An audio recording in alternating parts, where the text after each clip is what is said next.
I'm here with Cat Awakuni Colón, Director of the Department of Commerce and Consumer Affairs.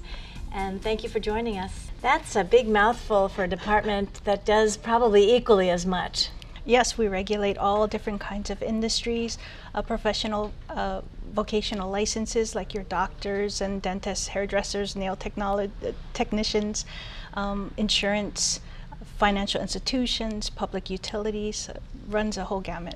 So when you say regulate, Right. and I know your attorney background and your accounting background certainly helps you to understand all the idiosyncrasies of that word.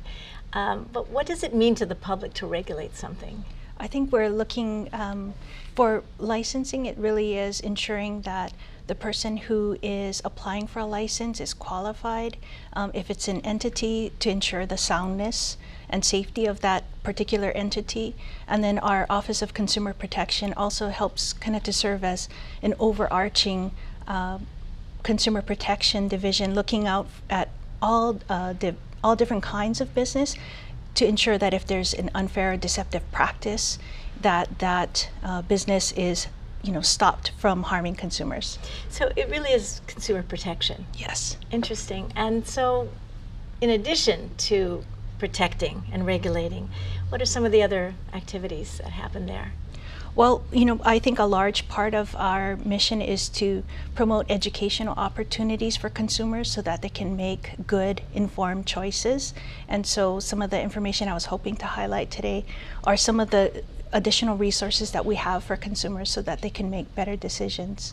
So, and when you say better decisions, you're there as a resource to give them guidance, but it's really about having the community become more independent and maybe more empowered. Yes, and so one of the things that we have on our website is the Consumer Guide to Healthcare Providers. It kind of goes through all of the different processes of highlighting all of the different kinds of healthcare providers that we regulate, how to determine, which kind of healthcare provider is best for you, and then if there are problems, who to contact if you have a complaint, and then how to go through that process of seeking help. And other kinds of information that you have available. So this one is a kind of a tried and true, but every year, annually, the insurance commissioner also puts out some information. And so at the end of January, the insurance commissioner posted a consumer insurance option guide. So there's a comparison sheet of all of the different kinds of insurance for motor vehicle, homeowner, condominium, and renters insurance. So people can look at each of the different companies and compare to see that if they're getting the best deal possible. So with all of those areas and so much information, that's a huge responsibility you have, and you're so joyful about it. It's not only that you enjoy it, but there's something that is fulfilling. Oh, for sure, yes. We hear a lot of really scary stories of folks, who in the securities area, have made investments, that have gone wrong. And so we want to ensure that people are protected.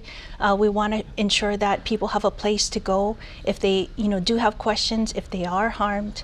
And so there are so many areas in the state that DCCA can provide assistance. Well, it's very reassuring to know, I think, for the community to know as well that they're not alone. I agree. We really just want to highlight for folks that, we take consumer protection and our mission with respect to consumer protection very seriously. We are there for them, and we want to educate them and provide them with as much information and resources as possible. Well, thank you so much for joining us and in helping us to be more informed and more empowered. Thank you. We've been chatting with Cat Awakuni Colón, who is the Director of the Department of Commerce and Consumer Affairs. Thank you very much for joining us. I'm Lyla Berg for Island Focus.